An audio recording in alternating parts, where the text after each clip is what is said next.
The rise of NR, nicotinamide riboside, and NMN, nicotinamide mononucleotide, in the supplement and wellness industries is not only a story of scientific innovation, but also one of market dynamics, patent strategy, and regulatory convenience. While NR and NMN are biologically derived from niacin, vitamin B3, and contribute to the same end product, NAD, they have enjoyed a meteoric rise in popularity and commercial visibility, often overshadowing niacin's decades of clinical use. This divergence is not rooted in superiority of biological efficacy, but in economic forces that strongly favor novelty over legacy molecules.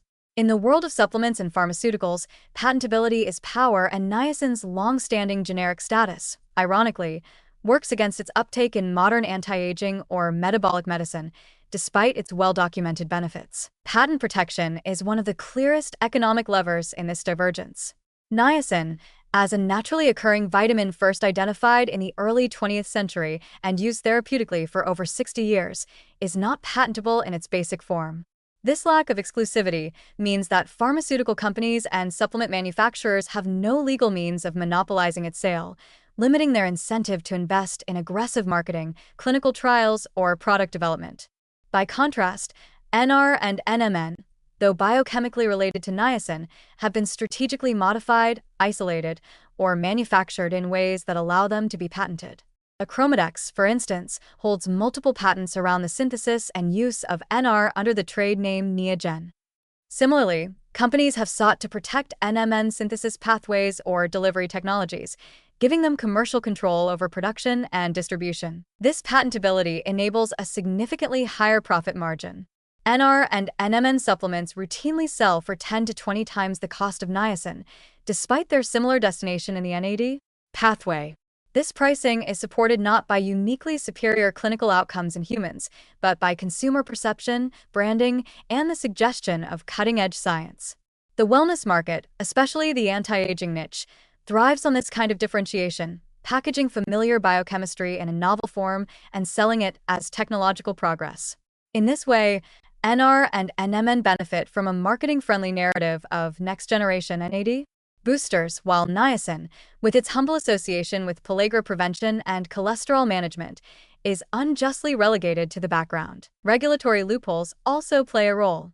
In the United States, dietary supplements do not require FDA approval for efficacy or safety prior to sale, so long as they are marketed without therapeutic claims.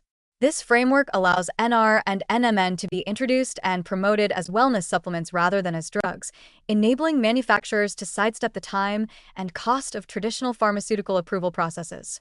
However, because niacin has already been approved by the FDA as a drug, notably for hyperlipidemia, it occupies a more restricted regulatory space.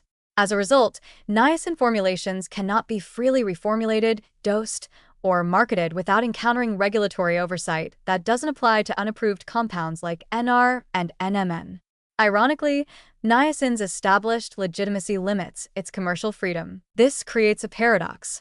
The compound with the strongest clinical backing, niacin, faces structural disincentives in a system that rewards novelty and market control.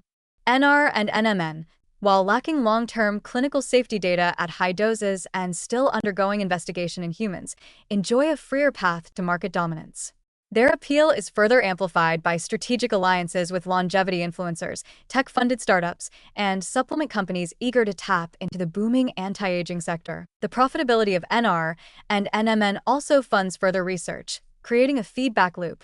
Companies with intellectual property rights can sponsor studies, promote favorable findings, and selectively disseminate data to support consumer confidence, often in the absence of regulatory scrutiny.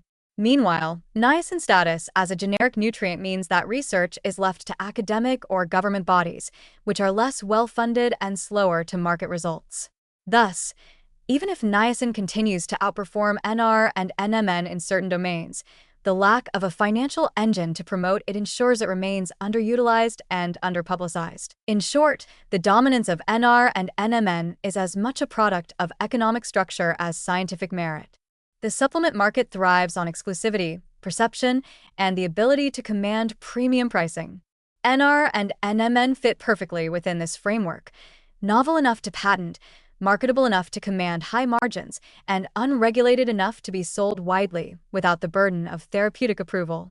Niacin, by contrast, is a victim of its own success, a proven, safe, and cost-effective compound that is too old to protect and too familiar to sell as innovative. This disconnect between efficacy and economics illustrates a broader issue in health innovation, where what is best for consumers biologically may not align with what is best for businesses financially.